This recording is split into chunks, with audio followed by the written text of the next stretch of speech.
बिस्मिल्लाहिर्रहमानिर्रहीम। प्रोग्राम बोलो के साथ मैं हूं शाहिद रिन। नाजरीन, पाकिस्तान मुस्लिम लीग नून के वजीर आजम मियाँ मोहम्मद नवाज शरीफ होंगे। पाकिस्तान पीपल्स पार्टी के वजीर आजम बिलावल भुट्टो जरदारी होंगे।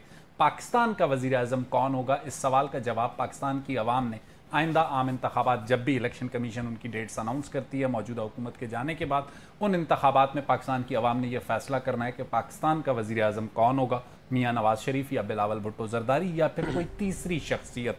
इस सवाल के साथ साथ आज़ाद कश्मीर और गिलगित बल्तिस्तान में पॉलिटिकल जो रिवायतें हैं वो तब्दील हुई हैं। माजी में हमें ये कहा जाता था कि वफाकी हुकूमत जिस भी सियासी जमात की होती है, आज़ाद कश्मीर और गिलगित बल्तिस्तान में वही जमात हुकूमत बनाती है। लेकिन हमने देखा कि एजेके में अदालती फैसले के नतीजे में जब वज़ीर आज़म एजेके बरतरफ हुए तो नए जो वज़ीर आज़म आए वो वफाकी हुकूमत से ताल्लुक़ नहीं रखते थे, उनका PTI के फॉरवर्ड ब्लॉक से ताल्लुक़ था। यही रिवायत हमने गिलगित बल्तिस्तान में होते हुए देखी। आज के प्रोग्राम में खासकर हम बात करेंगे पाकिस्तान का अगला वज़ीर आज़म कौन होगा। इसके लिए जिस डिस्टिंग्विश पैनल ने मुझे ज्वाइन किया, आमिर गौरी साहब दी न्यूज़ के एडिटर हैं, सीनियर सहाफ़ी हैं, तजिया निगार हैं, गहरी निगाह रखते हैं पाकिस्तान की सियासत पर। गौरी साहब इस्लामाबाद स्टूडियोज़ में हमारे साथ हैं। खुश आमदीद कहता हूँ। खियलदास कोहिस्तानी साहब पाकिस्तान मुस्लिम लीग नून से ताल्लुक़ है, हमारे साथ स्टूडियोज़ में मौजूद हैं और हमें वीडियो लिंक पर ज्वाइन कर रहे हैं निसार खोड़ो साहब पाकिस्तान पीपल्स पार्टी से। तीनों लोग अपनी अपनी जिसे कहते हैं फील्ड के एक्सपर्ट हैं। तीनों को खुश आमदीद कहता हूँ। प्रोग्राम के आखिरी हिस्से में ज़रा बलूचिस्तान की भी बात करेंगे जहाँ दहशतगर्दी के वाक़यात बढ़ रहे हैं। गुफ्तगू का आगाज़ करता हूँ खोड़ो साहब से। खोड़ो साहब, तो ये तय है कि पाकिस्तान पीपल्स पार्टी के कैंडिडेट बिलावल भुट्टो जरदारी होंगे?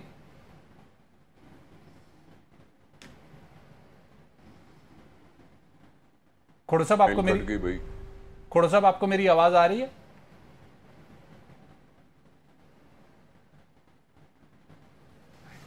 ओके। खोड़ो साहब जब तक हमें कनेक्ट करते हैं, खियलदास कोहिस्तानी साहब से गुफ्तगू का आगाज़ करते हैं। खियलदास साहब, मियाँ नवाज शरीफ डिसाइडेड कैंडिडेट हैं पाकिस्तान मुस्लिम लीग नून के?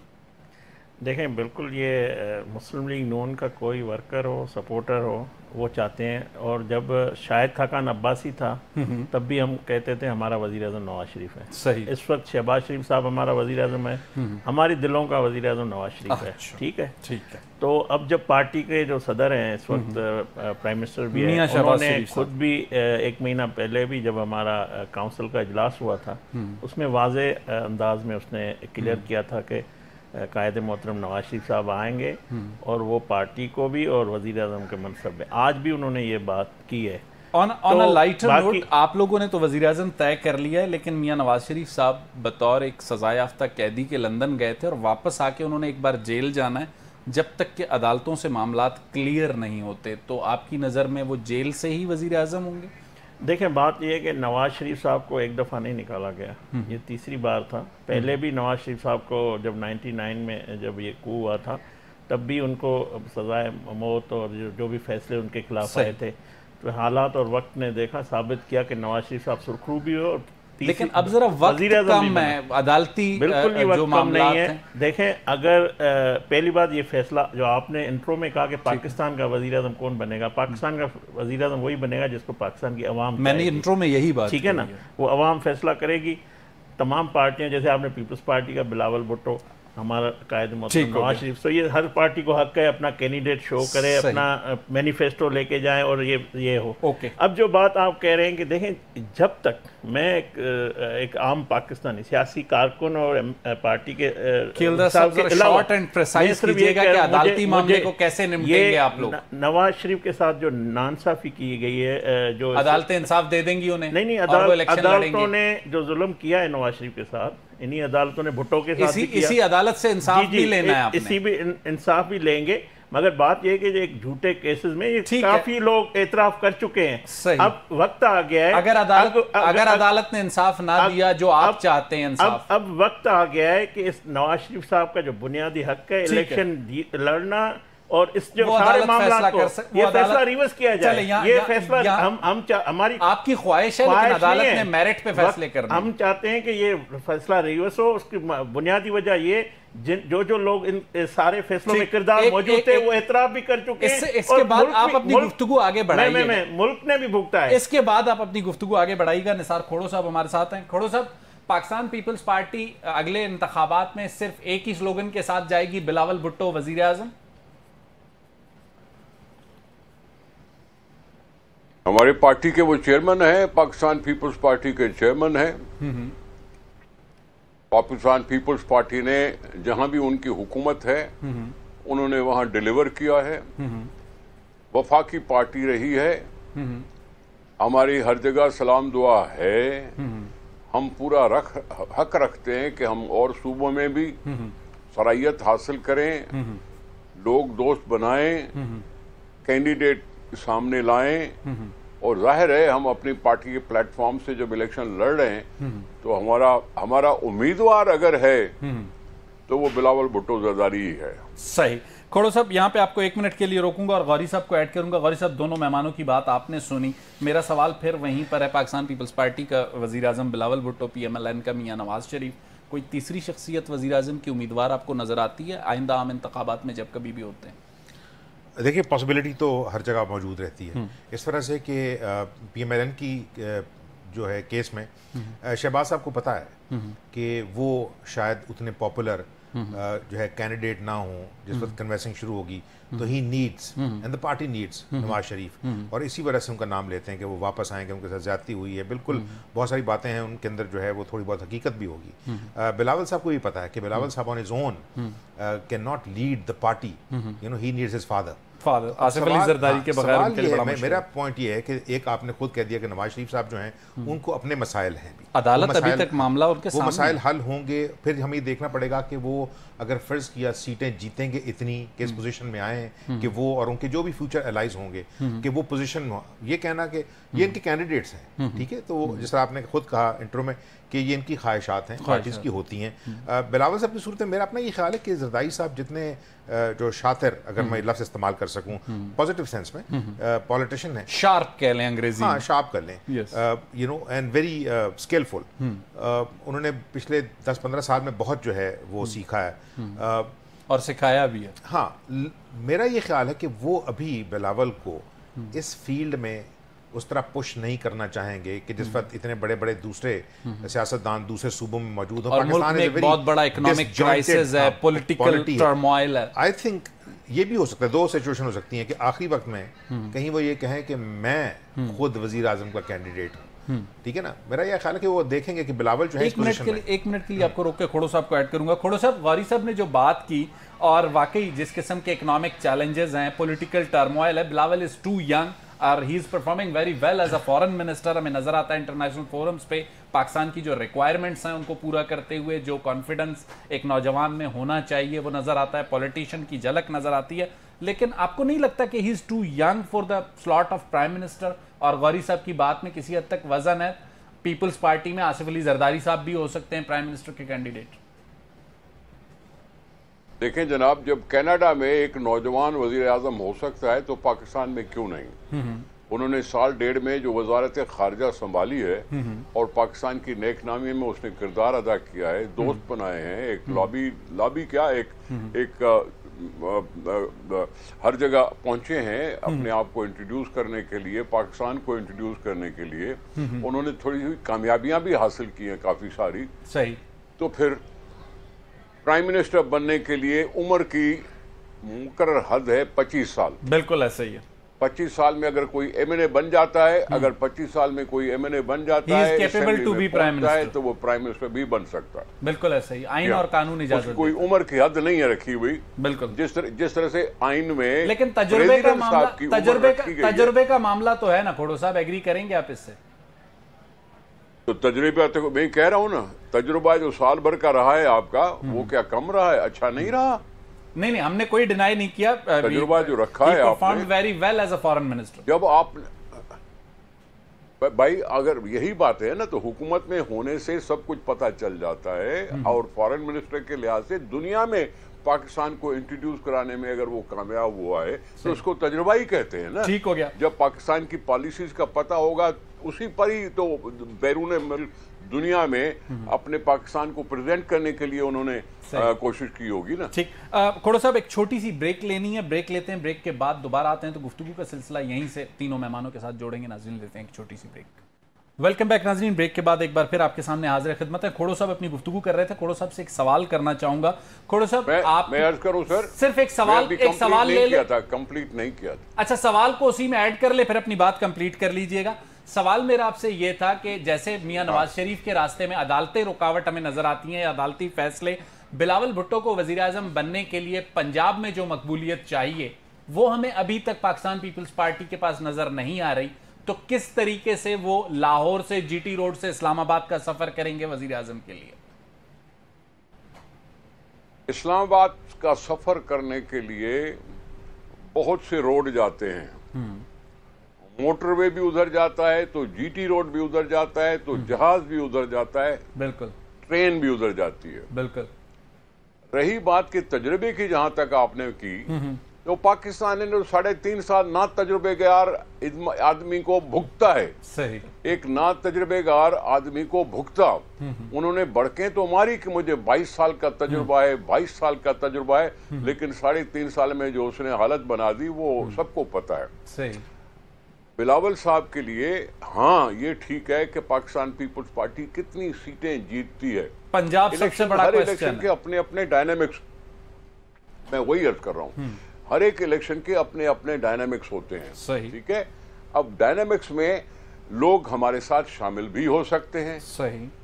कहीं एक इलेक्शन में हम सूबाई असेंबली में 95 सीटें जीते थे, तो दूसरी इलेक्शन में हमने 4 सीटें जीती। सही। तो ये अपनी जगह पे अप और अप डाउन होता रहता है। अब देखें, डायनामिक्स की बात है, अगर लोग हमारे साथ मिल जाते हैं या पंजाब में चलो स्प्लिट डिसीजन आ जाता है, बिल्कुल ठीक है, PMLN भी है, खोड़ो साहब यहाँ 1 मिनट के लिए आपको रोकूंगा। गौरी साहब, खोड़ो साहब ने जो बात की बिलावल की परफॉर्मेंस की एज अ फॉरेन मिनिस्टर, और पंजाब से जो उनकी एक्सपेक्टेशंस हैं वो बड़ी रियलिस्टिक हैं। उन्होंने कहा कुछ लोग हमें ज्वाइन भी कर सकते हैं, कुछ स्प्लिट मैंडेट भी हो सकता है, कोई इत्तेहाद भी बन सकता है।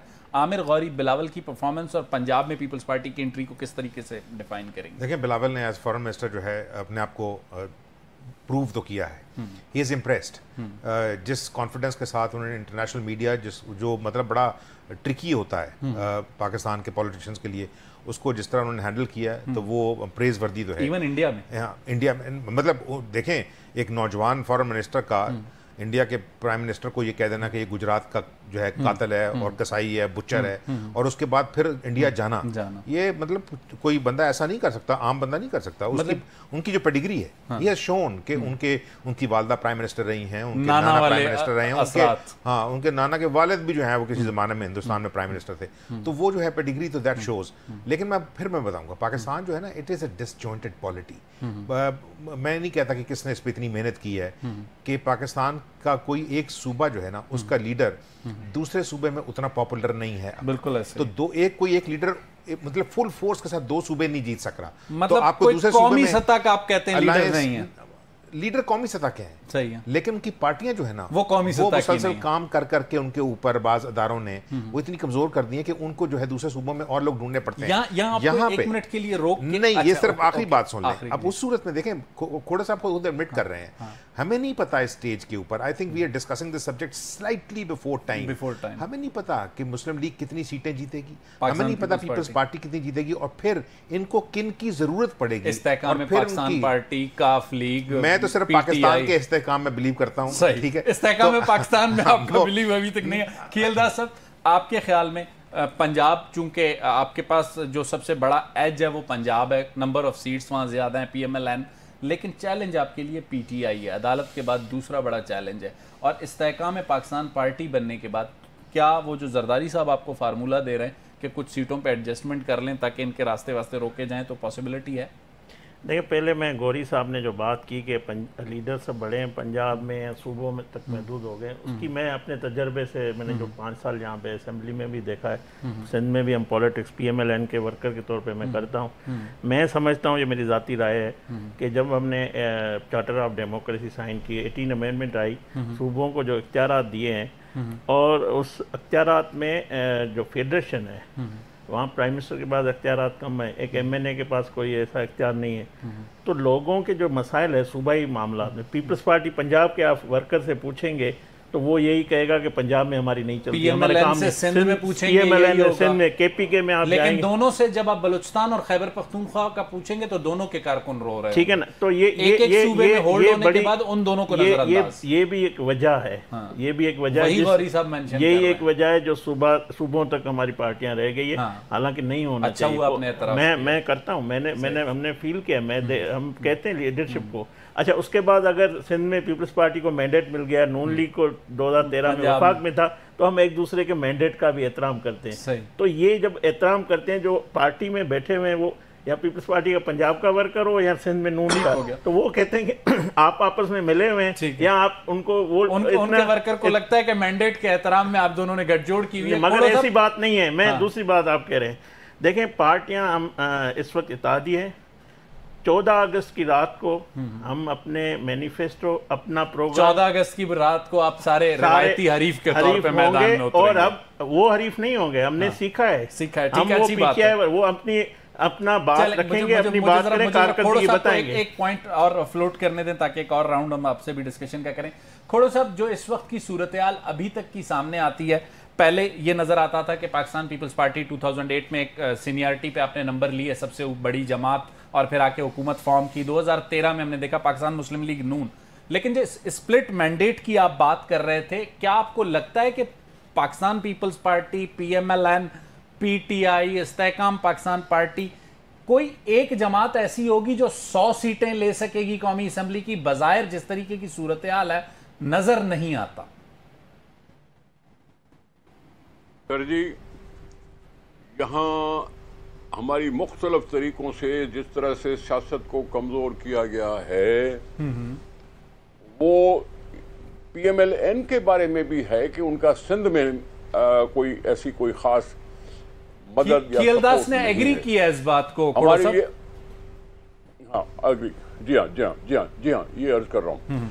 अब रही बात कि अगर स्प्लिट मैंडेट आता है तो आवाम के हाथ में ना। क्यों लीग का आपने नाम क्यों नहीं लिया? हाँ, मैं गलती से भूल गया। काफ लीग बिल्कुल अपनी जगह पे मौजूद है।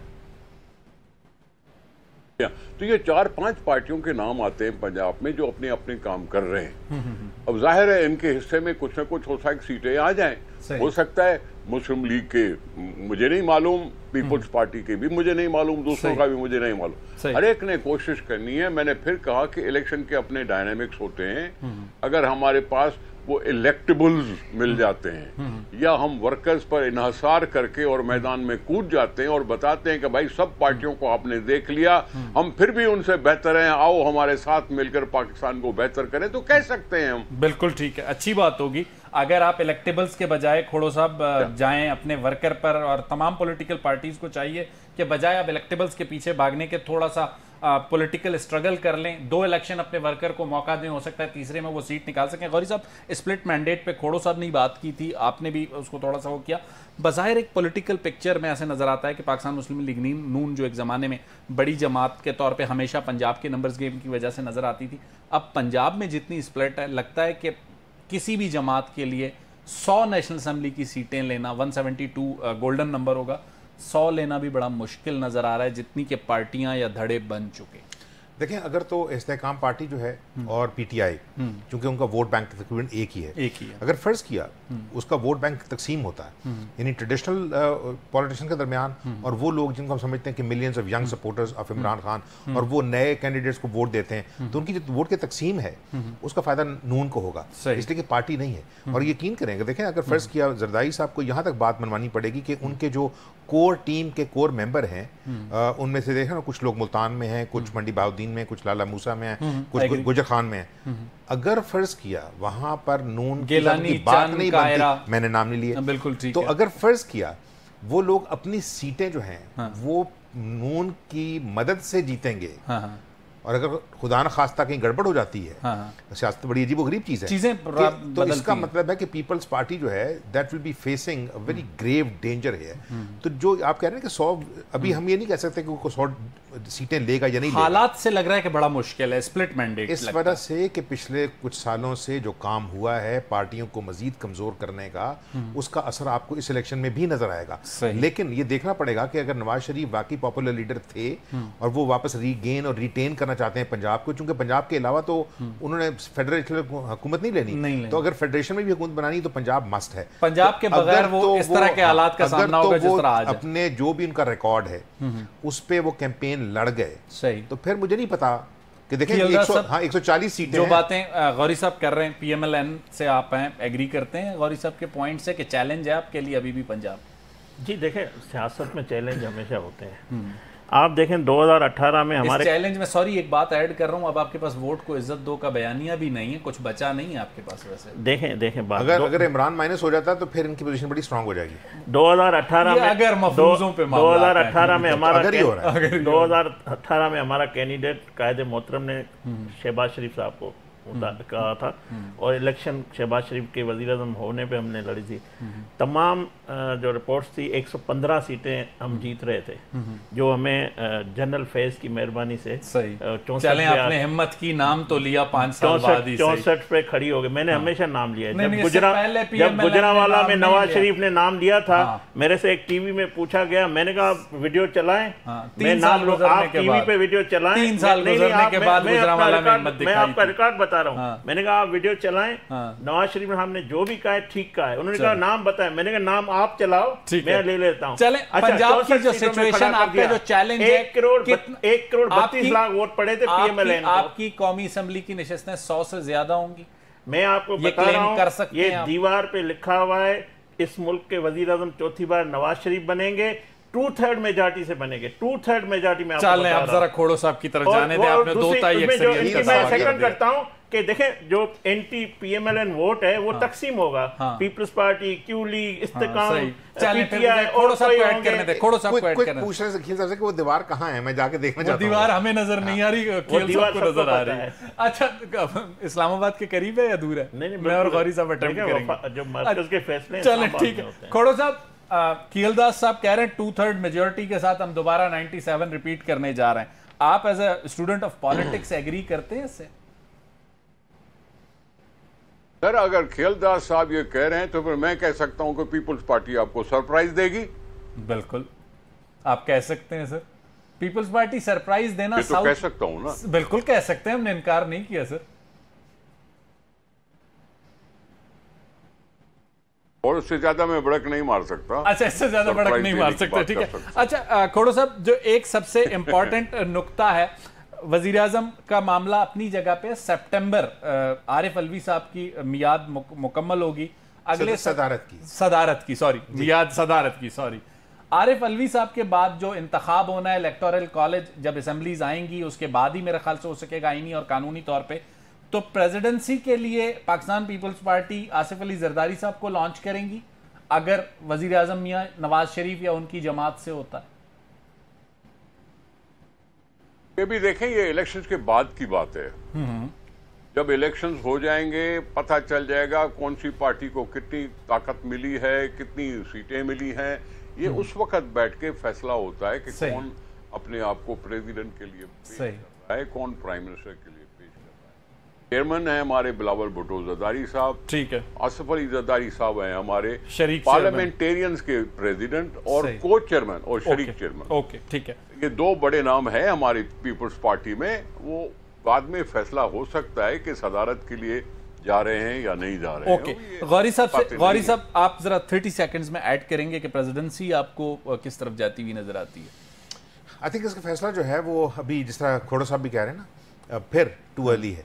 इस वजह से कि जो कार्ड्स हैं वो मुझे लगता है कि लीडर्स जो हैं वो अपनी छाती के साथ लगा के रखेंगे। मौलाना साहब आपको तैयार नजर आ रहे हैं? मैं बता रहा हूँ, हिंदुस्तान के सदर का किसी को नहीं पता, ठीक है ना, उनको सिर्फ मोदी का पता कि वो प्राइम मिनिस्टर है। तो उस सूरत में अगर फर्ज किया नवाज शरीफ साहब ये समझें कि जो पॉलिटिकल गेम है, नंबर गेम, उसके अंदर मौलाना को सदारत देने से उनकी जो पोजीशन है, इसलिए कि देखें ना, नून के पास कोई प्रेजेंस नहीं है, स्ट्रांग बलूचिस्तान दोनों में प्रेजेंस नहीं है, तो वो अगर फर्ज किया रोपन हो सकती है, क्योंकि अभी तो देखना है ना कौन किसको मिलाएगा। खीलदास साहब 30 सेकंड्स में, चार्टर ऑफ डेमोक्रेसी के साथ चलते हुए अगर ऐसी सूरत हाल बनती है, मियां साहब वजीर आजम, जरदारी साहब सदर, PMLN का ऑप्शन जरदारी साहब होंगे, मौलाना फजलुर रहमान? देखें, जैसे गौरी साहब ने कहा कबल वक्त है, पहले अब मैं टीवी पे बैठ के बताऊं कि सदर कौन हो सकता है। आपको मेरा ख्याल है खोड़ो साहब की वार्निंग से समझ में आ गया। नहीं, मुझे इसमें भी कोई हैरत नहीं होगी। किसी भी पार्टी का वज़ीर-ए-आज़म हो, दूसरी पार्टी का सदर हो सकता है। जमहूरियत में सब कुछ हो सकता है। ठीक हो गया। खियलदास कोहिस्तानी साहब, आमिर गौरी साहब, निसार खोड़ो साहब, आप तीनों मेहमानों का बहुत बहुत शुक्रिया। पाकिस्तान का वज़ीर-ए-आज़म नाज़रीन कौन होगा, इसका फैसला सियासी जमातों ने और उनके दावों ने नहीं, पाकिस्तान की अवाम ने आइंदा आम इंतखाबात में करना है। लेकिन एक छोटा ब्रेक के बाद आएंगे तो बलूचिस्तान में जो अब बदअमनी की सूरत हाल है उस पर बात करेंगे। आमिर गौरी साहब आखिरी सेगमेंट में भी हमारे साथ होंगे। बलूचिस्तान की सूरत हाल के लिए ब्रेक के बाद हाजिर होते हैं। वेलकम बैक नाजरीन। ब्रेक के बाद एक बार फिर आपके सामने हाजिर खिदमत हैं सेनेटर सरफराज बुगटी, बलूचिस्तान अवामी पार्टी से ताल्लुक़ है, बलूचिस्तान के साबिक वज़ीर दाखिला हैं, हमें लाइन पे ज्वाइन कर चुके हैं। सरफराज, आपको खुशामदीद कहता हूँ। सरफराज, आपके सामने बलूचिस्तान की सूरत हाल है। गुज़िश्ता 24 घंटों में डेरा बुगटी और जोब में अमन दुश्मनों ने एक बार फिर सिक्योरिटी फोर्सेस को निशाना बनाया। 12 जवान शहीद हुए, 9 ने जाम शहादत जोब में नोश किया और 3 ने सुई में। वज़ीर दाखिला भी आप रहे हैं और बलूचिस्तान की डायनामिक्स को भी जानते हैं, चाहे वो पश्तून इलाकों की हो या बलोच इलाकों की। हालिया वाक़यात को कैसे देखते हैं? देखिए, ये सबसे पहले तो जो शोधा है उनके उत्साह के साथ इज़हार हमदर्दी और इन वाक़यात की मुसब्बत के बाद मैं समझता हूँ कि दोनों डिफरेंट एंगल हैं इनके। एक जिसको सारे कौमी दहशतगर्दी कहती है, उनकी तरफ से ये हमला किया गया जो मजहब का कोई लेना देना नहीं है उनसे, लेकिन मजहब के नाम पर हमला हुआ है। और दूसरा जो है वो बलूच सेपरेटिस्ट की तरफ से हमला हुआ है। सही। देखिए, दोनों की अपनी अपनी डायनामिक्स है और जो लड़ाई है बुनियादी तौर पे दहशतगर्दी की, उस लड़ाई को बलूचिस्तान के कॉन्टेक्स्ट में मैं ये समझता हूँ कि बलूचिस्तान के कॉन्टेक्स्ट में ये जो ऐसा समझा जा रहा है कि बलूचिस्तान की ब्यूरोक्रेसी भी इस लड़ाई से दूर है, बलूचिस्तान का पॉलिटिशियन भी इससे दूर है, बलूचिस्तान का मीडिया भी दूर है। ये लड़ाई सब ने मिलकर रियासत की लड़ाई लड़नी है। पॉलिटिशियन तो दूर नजर आ रहा है हमें सरफराज, आपके या अनवार के या चंद लोगों को छोड़ के। बलूचिस्तान का 65 रुकनी सूबाई असेंबली का ऐवान हमें नजर नहीं आता। बलूचिस्तान के 18 MNAs और 14 MNAs में से बाकी 9 हमें इस लड़ाई में पिछले एक दहाई में नजर नहीं आते। बात आपकी दुरुस्त है। देखे ना, अभी अगर कमांडर 12 कोर वहाँ जाते हैं तो चीफ मिनिस्टर क्यों नहीं जाते हैं? वहाँ पर हमारे वज़रा की इतनी बड़ी फौज है, वो क्यों नहीं जाती? इस लड़ाई को ऑन करना पड़ेगा और अपने सिक्योरिटी फोर्सेस को ऑनरशिप देनी पड़ेगी। अब मैं सुई वाले पे आता हूँ। सुई वाले में अगर आप देखें तो पिछले कई अरसे से आपको अच्छी तरह मालूम है कि एक्सटॉर्शन ड्राइव टेररिस्ट की तरफ से चल रही थी, मुख्तलिफ अगवा बराए तावान की चीजें थी, बहुत से मामलात थे।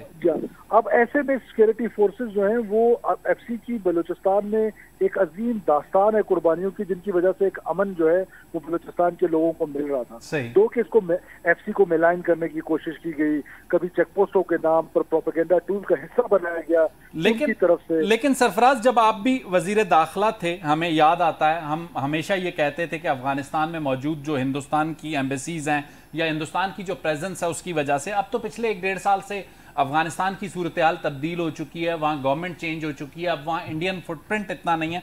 उसके बाद भी चाहे वो रिलीजियस एक्सट्रीमिज्म हो, चाहे वो सब नेशनलिज्म के नाम पर हो, कम होती हुई नजर नहीं आती। तो आपको नहीं लगता कि कहीं पे गलतियां हैं हमारे एंड पर भी? देखिए, हमारे एंड पे सिर्फ मैं समझता हूँ कि एक गलती है कि हम कंसिस्टेंट नहीं है। हम अपनी पॉलिसीज में इतनी चेंज लेकर आते हैं, इतनी शिफ्ट लेकर आते हैं और इतनी तेजी से लेकर आते हैं जिसकी वजह से बहुत नुकसान होता है। सरफराज, यहाँ 1 मिनट के लिए रोकूंगा आपको। आमिर गौरी साहब हमारे साथ हैं, सीनियर सहाफ़ी हैं और एडिटर हैं दी न्यूज़ के। बलूचिस्तान को, अफगानिस्तान को और इसके साथ साथ जो आलमी दुनिया है उसको भी बड़े गहरी निगाह से देखते हैं। गौरी साहब, अफगानिस्तान वाला जो एस्पेक्ट मैंने डिस्कस किया, लेकिन आपको नहीं लगता कि जो वेव ऑफ टेररिज्म बलूचिस्तान में बढ़ रही है, जो खित्ते में बदलती सूरत हाल में हम जो पेशकदमी ईरान की तरफ कर रहे हैं, रशिया की तरफ कर रहे हैं, चाइना की तरफ कर रहे हैं, दिस इज़ द रीज़न?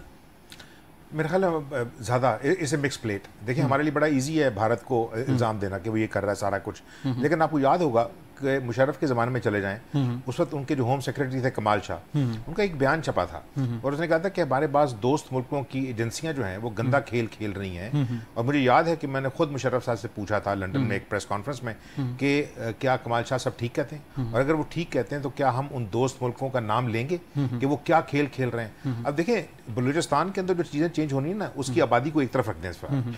जो पूरी की पूरी इंटरनेशनल गेम है, जो BRI है, जो CPAC है, जो मतलब या पाकिस्तान चाइना जो रिलेशंस है, पाकिस्तान ईरान रिलेशंस है। सबसे बड़ी बात यह है कि जो नाराज एलिमेंट है ना, सरफराज बिल्कुल ठीक कह रहे हैं कि भाई डायलॉग उनके साथ क्यों करें जिनकी डिमांड्स जो हैं वो पाकिस्तान को तो एडमिट ही नहीं करती, वो पाकिस्तान की रियासत को तोड़ना चाहती हैं, वो कहते हैं हमने आज़ाद करना है, आज़ाद कोई शरीयत नाफिज करना चाहता है, कोई आज़ादी की बात देखें उनको जिनके साथ बात होती है, आपकी भी होती होगी, वो जो ग्रुप्स हैं जो मतलब स्विट्जरलैंड में बैठे हुए हैं, कुछ लंदन में बैठे हुए हैं, उनसे जब हमारी डायरेक्ट बातचीत भी हुई है कि भाई इंसर्जेंसी से ब्लीडिंग तो हो सकती है, आज़ादी की कोई मिसाल है तो दे दें, लेकिन यहाँ पे जो है ना सिर्फ एक मसला नहीं है। देखें ये जो जिन ग्रुप्स पे इल्ज़ाम लगाते हैं आप, उनका पहला निशाना हमेशा से केपी के अंदर बाज बॉर्डरिंग एरियाज थे, बलूचिस्तान का जो है ना इंतखाब और उसके अंदर फिर स्पेशली अगर 10 दिनों में 2 अटैक्स हुए हैं जोब और शेरानी में। मैं बता रहा हूँ और ये बहुत बड़े अटैक हैं।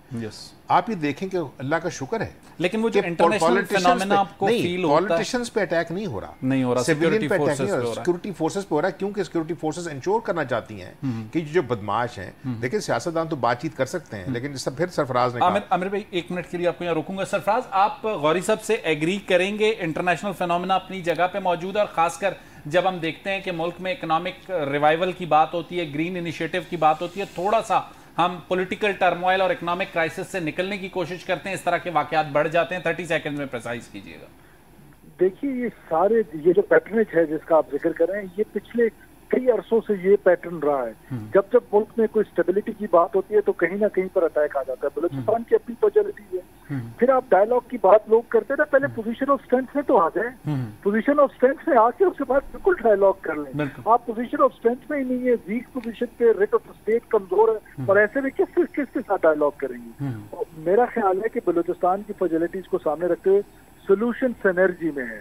तब मीडिया है, हमारी जुडिशरी है, हमारा पॉलिटिशियन है, हमारी फौज है, सब ने मिल के ये लड़ाई लड़नी है। जिस दिन ये सब मिल के लड़ेंगे, आजकल तो बलूचिस्तान में आप आम अल्फाज में लोग कहते हैं सरमाचार जाने फौज जाने, सही। तो ये अप्रोच तो ठीक नहीं है। ठीक, सरफराज आपका बहुत बहुत शुक्रिया, आपने अपना कीमती वक्त हमें दिया बलूचिस्तान की सिचुएशन पे। गौरी सब कुछ ऐड करना चाहता हूं। मैं सिर्फ ये कहना चाह रहा हूँ कि जिस वक्त तक बलूचिस्तान के जो पश्तून स्पीकिंग बलोच हैं, जो बलोच सरदार हैं, चाहे वो सारवान झलवान के हैं, और साथ जो बलूचिस्तान की साहली पट्टी के लोग हैं, और उसके साथ साथ फौज के कमांडर्स, ये एक पेज पे नहीं होंगे ना, उस वक्त तक लोगों को चांस मिलता रहेगा। सॉरी टू से, रियासत को एक आम आदमी के साथ खुद को जोड़ना होगा बजाय चंद इलेक्टेबल्स के जोड़ने से, और जो डेवलपमेंट का मॉडल है उसे नीचे जमीन तक एक आम आदमी के लिए ले जाना होगा। जब तक वो नहीं जाता, बलूचिस्तान में जो सूरत हाल है उसका आलमी कुव्वतें फ़ायदा उठाती रहेंगी। अगले प्रोग्राम तक मुझे शाहिद रिंद को इजाज़त दीजिए। अल्लाह हाफ़िज़।